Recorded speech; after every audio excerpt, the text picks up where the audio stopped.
check out ESPN Film's newly released 30 for 30 podcasts. From the producers of our award-winning documentary series, this is an amazing collection of sports stories you need to hear to believe.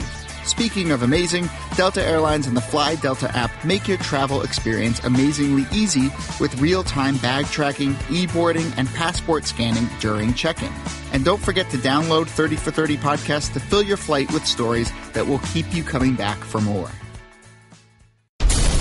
And now, Jalen and Jacoby on ESPN Radio. When I pop the trunk, head to death. Y'all pop the trunk, I pop the hood. Now act stupid, I'll pop the trunk. Give me your boom. He is Jalen Rose. What up, Doe? I'm David Jacoby. And on the cool check and center stage on the mic, and we're putting it on wax. We're putting on wax because we will always give you exclusive content for our podcast listeners. Because, Jalen Rose, what do we do? We give the people what they want. So now that we're on ESPN2 at 2 p.m. instead of 2 a.m., there are certain things that we'd like to talk about that aren't appropriate for the midday afternoon audience where all the executives can watch the show. So what we're going to do is we're going to talk about R. Kelly now? We're going to put some of those too hot for TV topics exclusively on the podcast for our podcast listeners because we respect our podcast listeners and we will never leave you without a dope pod to step to, except when Jalen goes on vacation. There is this. I'm not going to go into details on the R. Kelly situation because if you have read the BuzzFeed article, you have seen some of the heinous allegations against R. Kelly. I'm going to go bigger picture on it and speak generally. When you love someone's art or someone's athletic performance and you realize that they might not be a good person, how do you approach that? Well, usually that goes into my frame of reference if I decide to be a fan of theirs. Mm-hmm. I take that into totality. And so for R. Kelly, once I realized some of the things that he was involved in years ago, I always wondered, as recently walking through LA Live, seeing that he had a concert coming up recently. And I was like, he's still getting paid to do shows? Oh, yeah. He's getting paid millions to do shows. This is before I knew about the allegations that you're describing right now that are taking place in Chicago and Atlanta. And here's the interesting part is I have the mental ability to separate the songs. Like if you put on Ignition, I'm going to love it. If you put on his early work, I'm going to love it. If you put on The Closet, I'm going to love it. However, what happens is when I learn more and more about R. Kelly the person, and Robert the person, it really makes me like the music less. Like, do you enjoy the music less because it comes from someone who might be a very bad person? Well, I try to not listen to it. So it's not like when we finish this show, I'm going to go back in time and try to play an R. Kelly's greatest hits based on what you're just describing. And you do get the benefit of hindsight. So you look back at some of those titles when Aaliyah was underage and like, oh, age ain't nothing but a number. Like, oh, okay. Oh, yeah. You start to put the puzzle together. Yep. Trapped in a Closet, like that was it's more of them than Fast and Furious movies. And so I was like, okay, he's really into this. And it's truly unfortunate. I'm appalled by the news and the information that continues to disseminate from that story. And no, I will not be supporting any new projects or spending my hard-earned money on any of his music. And again, we cannot comment on whether these allegations are true or false. We have no idea. There's a BuzzFeed article. I encourage you all to read it. There's also been some denials from some of the people that were in the BuzzFeed article, so we don't know what happened in this. But it does change the way I view R. Kelly's music, much the same way the Derrick Rose case last summer.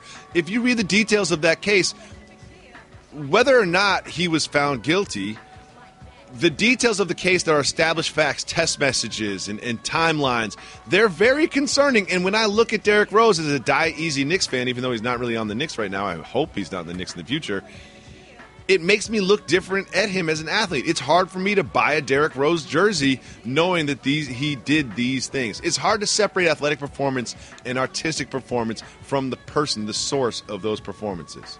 Don't you agree? It is, but it's almost like the music that has become popular now. Mm-hmm. And I'm a fan of the art. It doesn't have to be so intellectual each record for me to appreciate it. Yes. But a lot of times, and I saw this in an article years ago, when you look at some of the most successful records in history, usually the hook or the song is something that was dumbed down for public consumption so that everyone could like it. Yes. And so I understand that there is a separation there. And I know how passionate you are about the Derrick Rose topic, but in fairness, you can say the exact same thing about multiple entertainers, of course, multiple public figures, Lance Stevenson, someone I've supported as well. Someone I've supported, Lance Stevenson. You start looking up some of the things that he's done in the past, like, oh, maybe I shouldn't be carrying this flag as high as I do. And if you noticed, I don't carry it that high anymore. But I'm glad you brought up this like mumble rap versus old school rap thing that's happening right now, because I don't see it as I have to pick a side in this war. Like, do I love Jay-Z's new album because of the intellectual, emotional, lyrical content? Bars! Yes, he's got bars. But do I also love that silly little Uzi Vert song that's out right now? Yes, I like that too. Reggie, you can push nope as many times as you want. I put that song on in my car and I sing along. I don't really care if you cry. It's a good song. Does it have the depth and the emotion and the intelligence that Jay-Z's songs do? No, but that doesn't mean I can't like them both. I love Game of Thrones. I also love, Vanderpump Rules. That doesn't mean I have to pick a side in this. How do you feel about old school rap and old school heads and mumble rap and new stuff? Well, I'm a fan of music, and you mentioned it. So whether it's groups or individuals, whether it's different styles of music, I can appreciate it all for what it's worth. And you giving those examples made me think of something. What? Of homegrown talent. When you talk about using baseball as an analogy, I can't think of a city that's touching the bases better than Detroit right now. What? We got Eminem. We got Royce. We got T Grizzly. We got Big Sean. All I want somebody to do is tell me who's touching the bases mainstream and in the street with bars, selling records, doing shows than my hometown right now. Jalen, just tell me who. I'm not going to validate that request with a response, okay? I'm not going to validate that request with a response. I love T Grizzly. I've listened to T Grizzly's album more than I've listened to Jay-Z's album. But Jalen, come on now. Jalen, come on now. I know you. Who? I know you, and you know me, and you know that I do not have to name rappers from Atlanta, current events, Los Angeles, and New York City. I do not need to name these rappers, both legendary people that carry it and the current up-and-comers. I do not need to name the rappers from these cities that are, quote-unquote, touching the bases the way that Detroit is. I love Detroit. I love Detroit music. I love all the rappers you name from Detroit. But come on, Jalen Rose. Let's be serious. I can tell you've gone too far with this, so we're going to have to get back to regularly scheduled programming. And I didn't even name the Cash Out Doughboys. It's our turn right now. I'm just saying. Jalen Rose, I just wish that everybody in the world had the love in their life the way that you love Detroit, Michigan. We're giving the people what they want at ESPN, so obviously we're talking about LeBron James. USA Today has a report that is not surprising, but it is confirming that LeBron James is not happy with the Cleveland Cavaliers offseason. They lost David Griffin, the GM. They lost Trent Redden. They didn't add too much. Jalen, are the rumors true? Is LeBron James as good as gone from the Cleveland Cavaliers at the end of this season? I think he's good as gone, and he's greasing the skids. I've talked about this since the NBA Finals, and then it became a topic for national consumption. Here's the deal. During last year, when the Cleveland Cavaliers were carrying 14 players on their roster, that was viewed as being cheap. So what did they go out and do after that? When LeBron spoke about it publicly, they signed D. Will. They signed Andrew Bogut. They acquired Channing Frye the prior season. So now all of a sudden they're trying to do what they can to improve their roster. They get to the NBA Finals. However, they weren't the number 1 seed. So they were a team that had some flaws last year. It's just the Boston Celtics wasn't able to take advantage of it. So now you get to the NBA Finals, you lose to the Golden State Warriors, they beat you convincingly, you go into an offseason, you lose your general manager, and not just lose them, a guy that helped bring the first championship to the Cleveland Cavaliers franchise, but also somebody that's had a terrific amount of success in that position at a crucial time where free agents were moving around, potential trades were happening. What's going to happen with Jimmy Butler? What's going to happen with Paul George? What's going to happen with Carmelo Anthony? Now all of a sudden you fire your GM, you don't hire somebody to replace him, and LeBron James is looking around like, you know what? The clock is ticking. So everyone sort of assumes that he's going to the Los Angeles Lakers. But one thing I know about LeBron James is he makes basketball decisions. We've said on this show for a long time, he left the Miami Heat to go to the Cleveland Cavaliers because he thought the Cleveland Cavaliers gave him a better chance to win a championship. Everyone has him penciled in as going to the Lakers. How can that Lakers team give him a chance to compete with the Warriors as they're constructed? I respectfully say nobody can truly determine today where LeBron James is going because he's going to join a super team. He's not going to just join a squad. When Paul George came out in Indiana and said he wanted to go to Los Angeles, that had LeBron perked up. Like, yes, draft Alonzo Ball, sign KCP to a 1-year, $18 million deal, also a clutch sport athlete, and then that situation looks a lot more attractive. I want to learn from Magic how to be in ownership. And then all of a sudden, Paul George gets traded from Indiana to OKC. The Lakers don't look as attractive for a player at this point of his career, still the top player in the game, not interested at all on rebuilding. He wants to go to a ready-made situation where it's championship or bust. I think that's a good point to be made because LeBron James does not want to be around a young core group of players and like mentor. That's not where he is in his career. He's at the peak of his abilities. And another thing is, you mentioned this a second ago, LeBron James doesn't know what team he's going to go to, but we don't think he's going to stay in Cleveland, and he's definitely going to give himself a chance to win a championship. So there is only sort of a handful of teams that he could possibly go to. Could you see him engineering some sort of like Spurs thing, or maybe the Banana Boat Boys going to another franchise like the Knicks? Like, where do you see this playing out? What options does he have at the end of this year if he leaves Cleveland?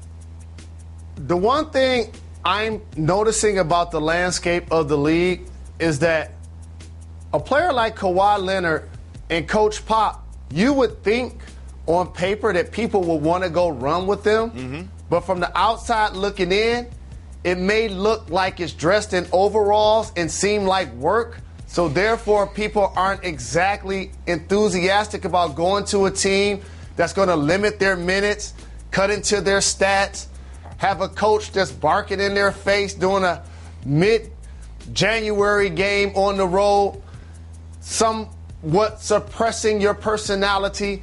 It looks a lot more fun to go play in Houston for Mike D'Antoni, where you're not required to practice. Or play defense. And you're going to get video game numbers, and the word defense is never going to be mentioned. And so it would be interesting to see who decides to go play. If somebody decides to go play with the Spurs for LeBron James, I don't think that situation will be his cup of tea based on what I said. So if I am choosing, I choose the latter. Banana Boat Boys reunion. I love it. So we still have a year of LeBron James on the Cleveland Cavaliers. They did add Jose Calderon, so don't sleep on that. They've got Jose Calderon now. They re-signed Kyle Korver.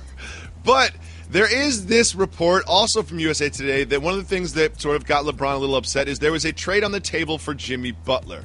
Now, we can only assume that Kevin Love was involved in that trade to acquire Jimmy Butler.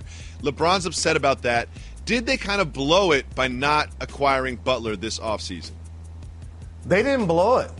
I talked about it, whether it was Butler or Paul George. I know this is not a popular opinion. I'm not giving up Kevin Love in those deals. Really? Because they're not giving you in return what you're going to lose up front. Your leading rebounder, your only guy besides LeBron that can get you points on the block. He's become a legitimate stretch four and a productive player other than the NBA Finals that became an all-star caliber player in Cleveland just last season. When you add one of those two players, it makes you more dynamic clearly on the perimeter, but it clearly leaves a hole or a void up front.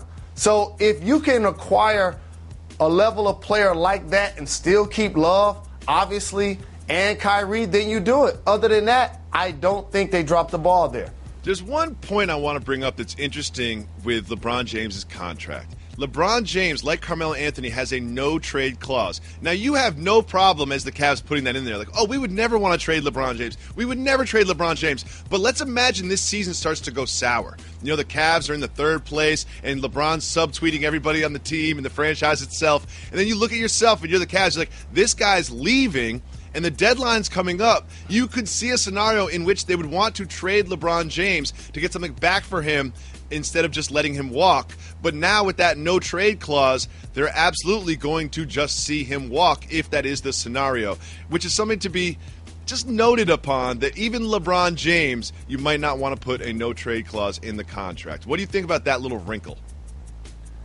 There's a level of billionaire genius there that I'm going to give one Dan Gilbert a lot of credit for. Here's where I'm going. You don't want to hire a president or a GM and have the stain on his hands of trying to trade LeBron James in the final year of his contract when you know he's going to walk. But if you're the guy that owns the team, you can be the guy that initiates those conversations, because you can play basketball, if you're fortunate, for 3 to 5 years. If you're really fortunate, you get a decade in. A guy like LeBron may end up playing for 20 years. But Dan Gilbert can own the team forever. Now, another player with a no-trade clause is Carmelo Anthony. We seem to be talking about a potential Carmelo Anthony trade every single day. And now we have Knicks president Steve Mills, and he's coming out and he's saying, this is the Knicks that we're going to build around. Kristaps Porzingis, Nita Kila, Hernan Gomez, and Hardaway Jr. He's got future Hall of Famer Carmelo Anthony on the team right now, yet he is not saying he is going to build around him. He clearly needs to trade Carmelo, but how do you think he gets that done? I love that you came around finally to my way of thinking. Did David Jacoby just call Carmelo a future Hall of Famer? Oh, I've been on that train. He's a Hall of Famer. You're talking about Reggie, our producer. Everybody's in the Hall of Fame as far as I'm concerned. What? All right, one other question.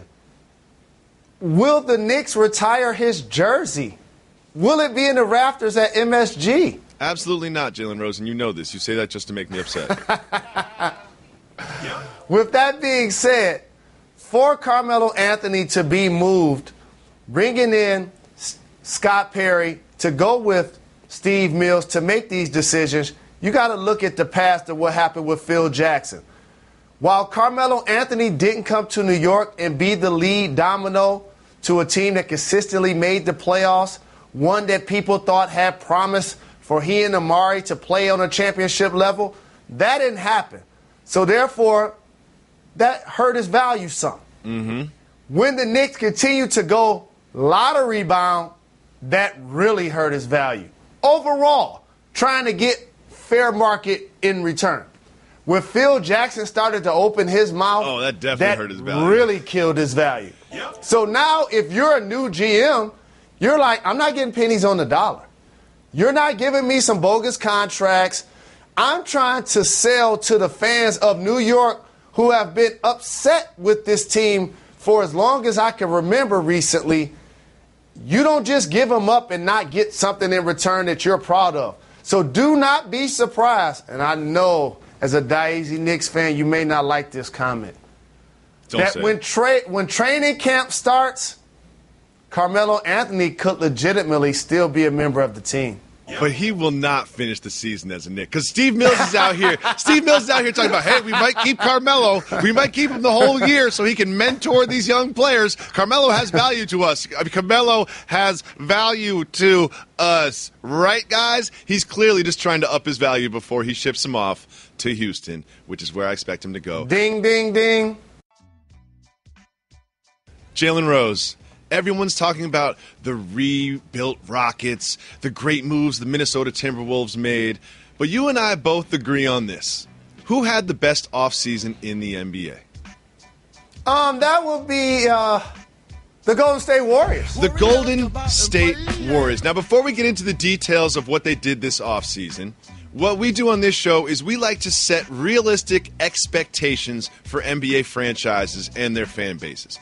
So what are realistic expectations? What would they be happy with? Where is the bar set this year for these Golden State Warriors? The bar for the Golden State Warriors is set to have the best regular season record, sweep the entire playoffs, including the NBA Finals. Wait, whoa. So you're saying that they will be upset if they do not sweep the entire playoffs and win the NBA Finals? That's how high the expectations are for these Golden State Warriors? Let me see. Who had the best regular season record this year? Warriors come out and play, yay?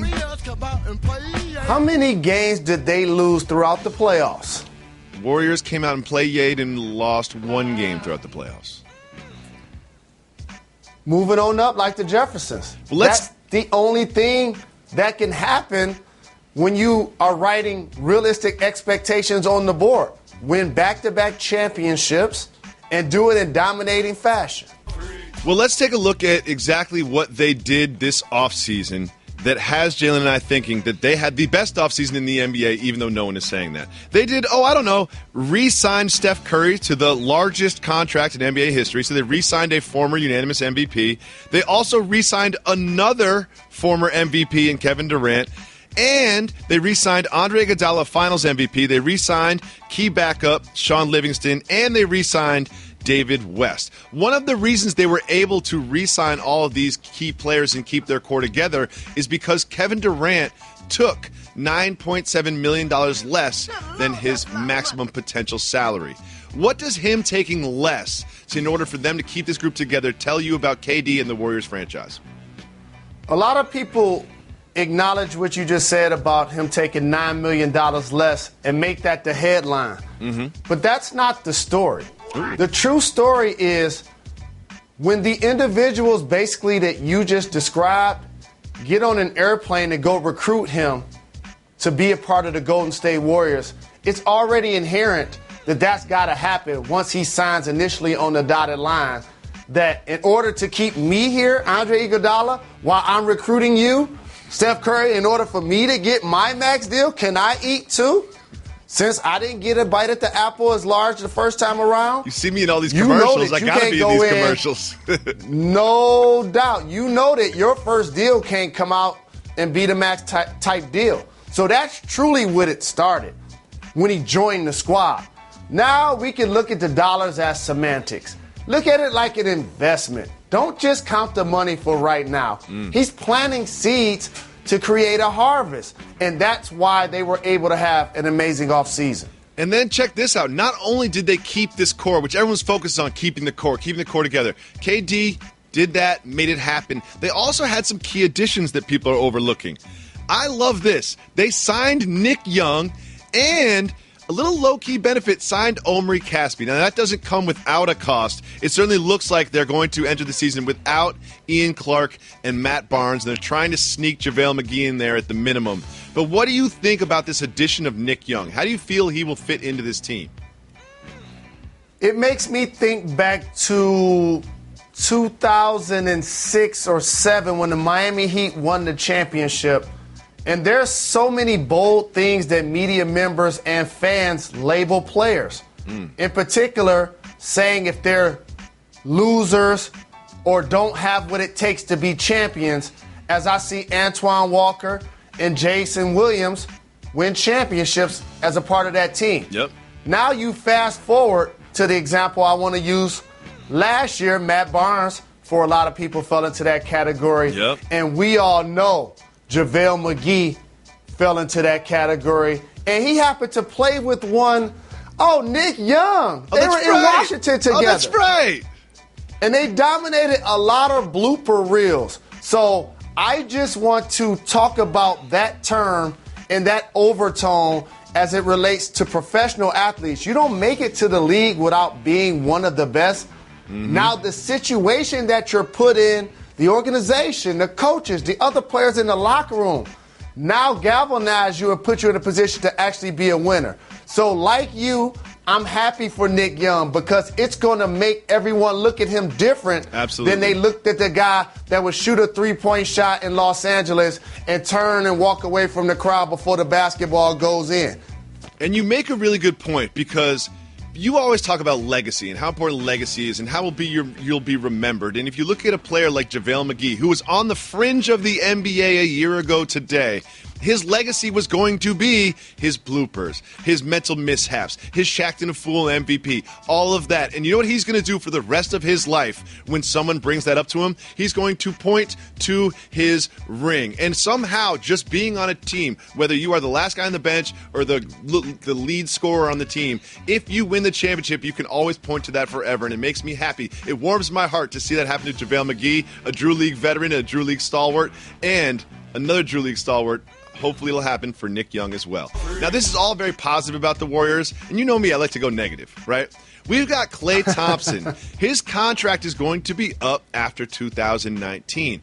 You look at this core, you've got Draymond Green coming up a year later. It's almost impossible for them to have Durant, Curry, Thompson, Green, all on max deals. Can you see that core four break up when Klay Thompson's contract is up? It's not almost impossible. When you purchase a team that's basically quadrupled itself in value since you purchased the team, it's all about what the players hope to get accomplished. And when these fiscal conversations come up surrounding Klay Thompson and Draymond Green, I'm going to be the first person to stop them and hit the brakes because these guys are committed to winning. Yep. What? That's what it's all about for these two players. I don't think Klay or Draymond are now going to up and say, you know what, I'm going to leave Golden State to try to get more dollars. They have what it takes to continue to stagger deals, to make sure everybody gets paid, make sure everybody feels like they're getting their opportunity to maximize at their point of their career. But I don't think their squad is going to be broken up because of two things: selfishness or because ownership does not want to pay luxury tax dollars. So here's the thing. I agree with you. Look, I think they will keep this core together for a long time, and I think they will win multiple championships in addition to the two they've already won. But there's a part of me that's kind of annoyed by that. Like, this team is almost too good. When I watch the Warriors, I root against them because I want to see something spectacular, which is them losing the game. Yep. Is there a part of you that feels the same way? Like, is there something annoying about having a team in this league that looks like they will dominate for years and years and not be challenged? Not at all, because they've earned that through the draft, keeping their core together, all of their players improving. I just saw Klay on the Kids' Choice Award standing on stage with Russell Wilson. He wasn't tripping at all. They have a kinship. They're comfortable in their own skin. And more importantly, they've created a bond that seems to be unbreakable. And how about this? Their moms are even terrific for public consumption. Oh, I know. Draymond, Steph, doing interviews. And, of course, KD's on the court at the end of the championship game. We don't want to see those ladies get broken up. You make a good point. Like, not only are they the best team in the league, they're the most fun team in the league. You see Klay and China dancing around, and then they added Nick Young. They're the best and most fun team in the NBA, and somehow I still find myself rooting against them. Jalen Rose, you ready? Let's get it. Chris Mannix of The Vertical is saying that there's murmurs and rumors amongst executives that if the Boogie Cousins-Anthony Davis experiment starts to go awry in New Orleans, perhaps the Celtics, like vultures, will swoop down and try to steal Anthony Davis. Should the Pelicans be concerned about the upcoming season and the potential of Anthony Davis leaving town? I respectfully say right track, wrong train. What do you mean? Anthony Davis has a multi-year contract to play basketball in New Orleans. Nobody's going to put their head or their neck on the guillotine by trading him, one of the top young players in the game. Now, Boogie Cousins does not have a long-term deal. And on this very program, we speculated last season about the fact that he and Isaiah Thomas played together in Sacramento. And since he hasn't made that long-term commitment to play with the Pelicans, and the Celtics seem to have the necessary assets to get deals like this done, he seems more like the player that's in play as opposed to Anthony Davis. I do expect the Celtics to fortify the front court somehow by the trade deadline. I'm not sure it's going to come from New Orleans, but I definitely expect them to fortify the front court. But moving on to the most important story of the day. Now, this has been denied, but not just because people said it didn't happen means it didn't happen. There are reports, rumors, pictures that lead people to believe that Taylor Swift may have been packed into a suitcase and then carried out of her Tribeca apartment to avoid paparazzi. I love this idea. I want it to be true. I'm not sure it is true, but soft move or boss move, being carried outside your apartment in a suitcase to avoid the paparazzi. Soft move. Oh, come on. I don't believe that you're endorsing this behavior. I love it. Let me tell you something. The toughest thing it is to do for a public figure is to actually be themselves and comfortable in their own skin publicly as they are private. It cannot be comfortable being packed in a suitcase. And therefore, to put yourself in a position to have to live like a hermit and put yourself almost demeaningly into a bag to be carried from your apartment, I'd rather walk out of my apartment like the Incredible Hulk or snatch off my shirt like, rah! Before I'm like, please don't talk to me. Oh, no. I just don't want to live like that. Anybody who's tried to carry a person, like just try to carry like a human being that's just limp or whatever, people are so heavy. And there's this photo of these security guards carrying this suitcase out. It means two things. Either Taylor Swift was in the suitcase or she packs way too heavy for trips. One of those two things is true. But moving on. Of course, we work at ESPN, so we're legally obligated to talk about Lonzo Ball. Lonzo Ball was this year's Summer League MVP of the championship Lakers. I'm sorry, the Summer League championship Lakers, who won the championship against the Trailblazers without Lonzo Ball. But here's the interesting part. LeVar Ball said that he does not need to change his jump shot. Do you think that Lonzo Ball, to have staying power in the NBA, will have to change his jump shot? I don't think that he's necessarily going to have to change it, but he's going to have to improve it. And it's a semantic to say adjust the mechanics, but ultimately, in particular, if he's going to go left and get his jump shot off, it's going to have to go a little bit higher because you're playing against players that are faster, they're more athletic, they have a lot more length, and they're just flat out taller and better than the competition that you faced your entire life. So while that may be a slight change, that adjustment will need to take place if he's going to consistently shoot a high percentage from long range. We have news about one of your colleagues that's worked with you on the NBA Countdown set. The truth, Paul Pierce has been signed by the Celtics to a one-day contract so he can retire. Now, you are all about legacy. Some tells me that his number will hang in the rafters there in the Garden in Boston. But will there be a statue of Paul Pierce and or the Big Three at any point in time outside the Garden? We're going to do 5 hours of this program Monday through Friday, 2 p.m.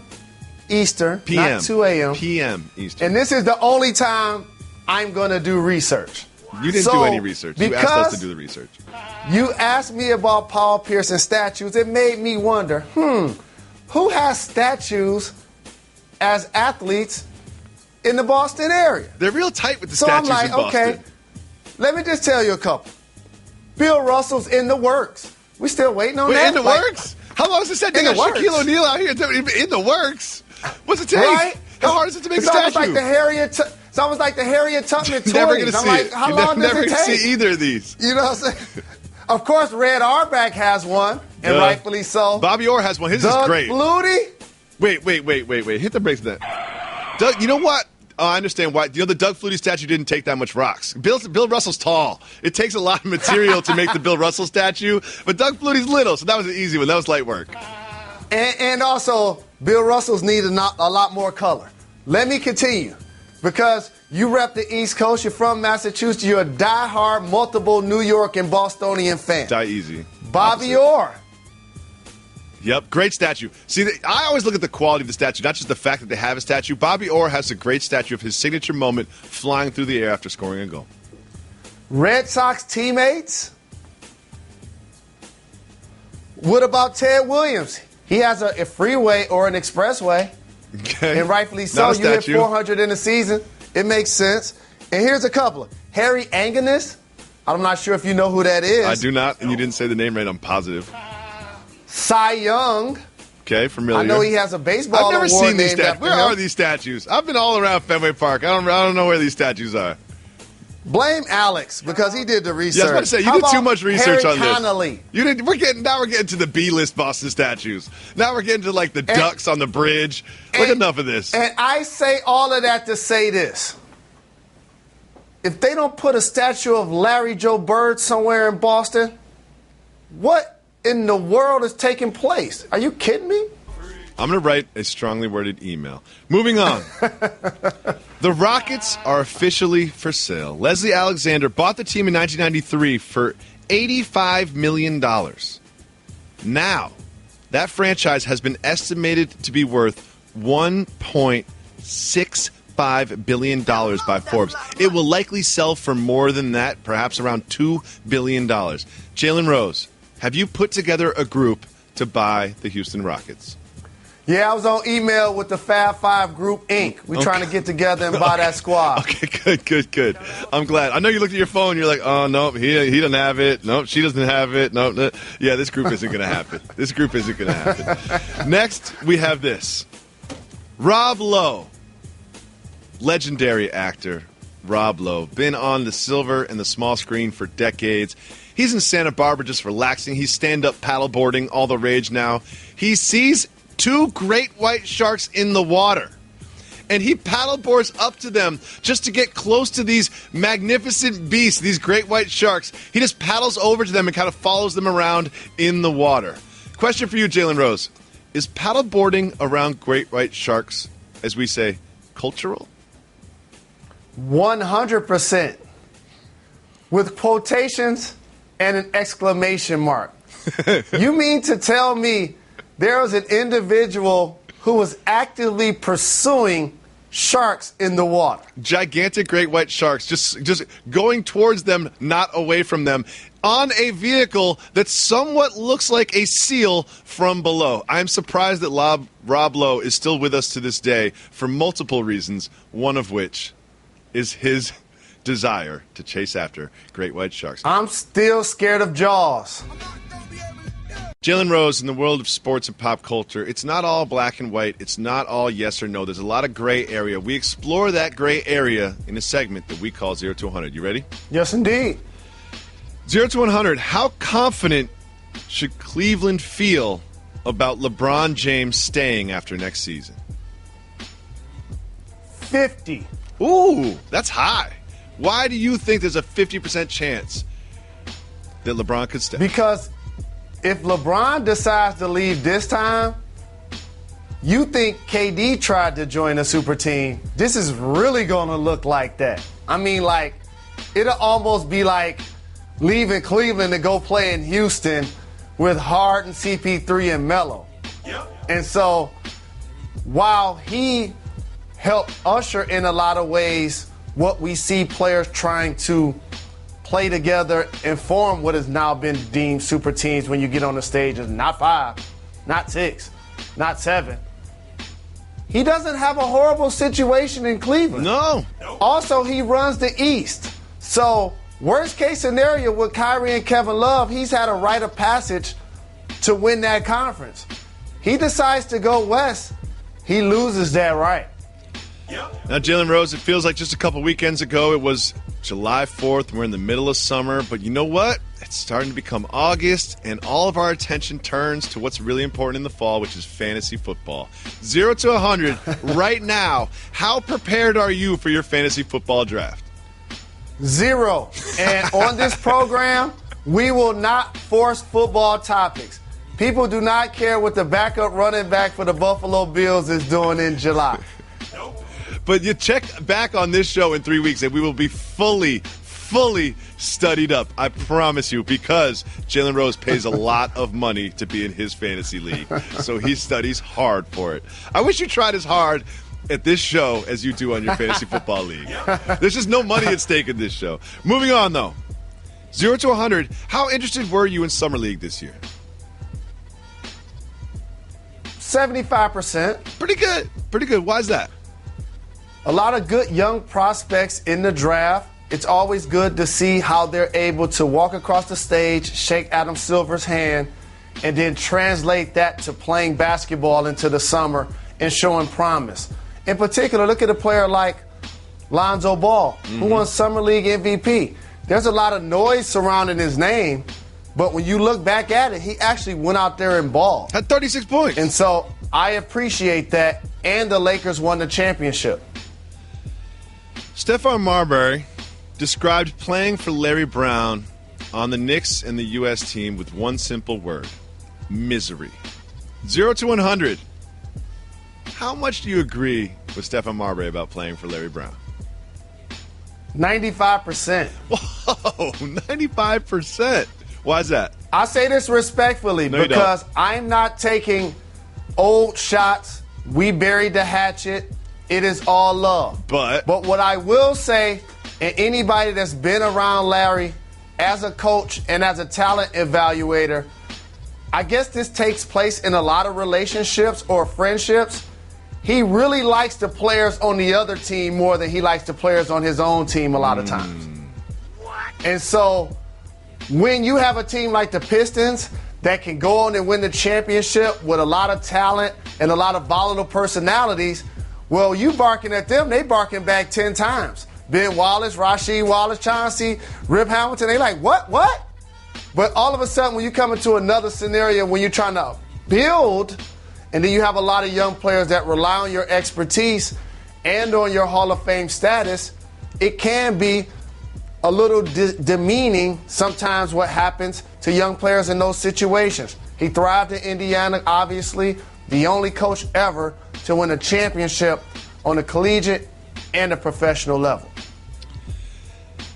A video posted on the Redskins website, team president Bruce Allen referred to Kirk Cousins 5 times as Kurt Cousins. Sorry, I'm being told 6 times as Kurt Cousins. 0 to 100. How intentional do you think this mistake was? It wasn't intentional at all, so I would say 8%. And here's the deal. People take things personal sometimes.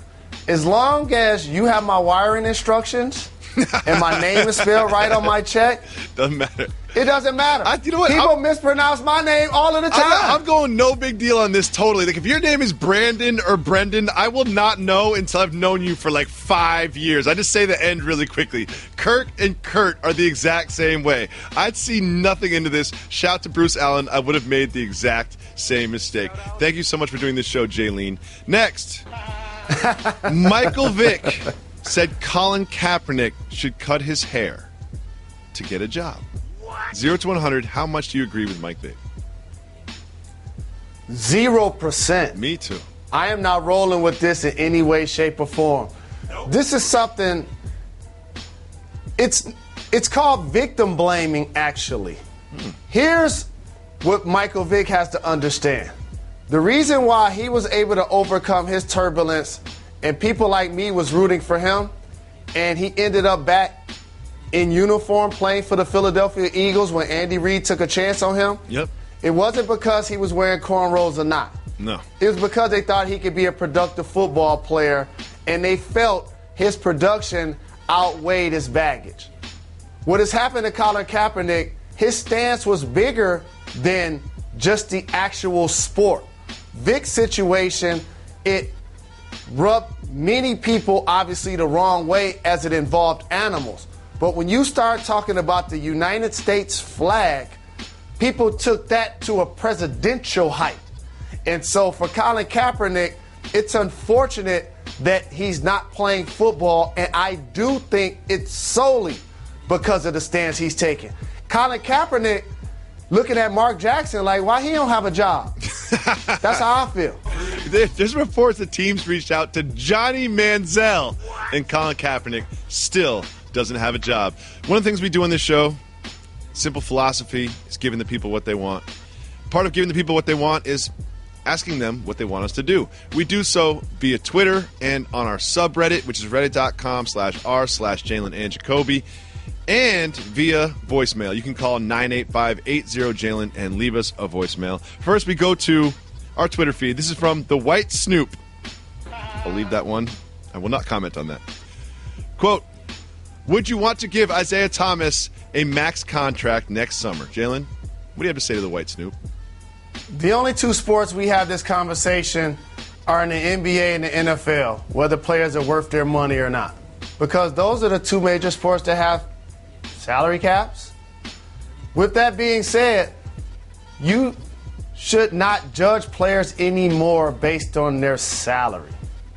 Okay. Base it on their productivity and their ability to leverage what they deserve while they're negotiating. I'm going to be a little bit more direct. Isaiah Thomas almost averaged 30 points on a team that was the number one seed in the Eastern Conference.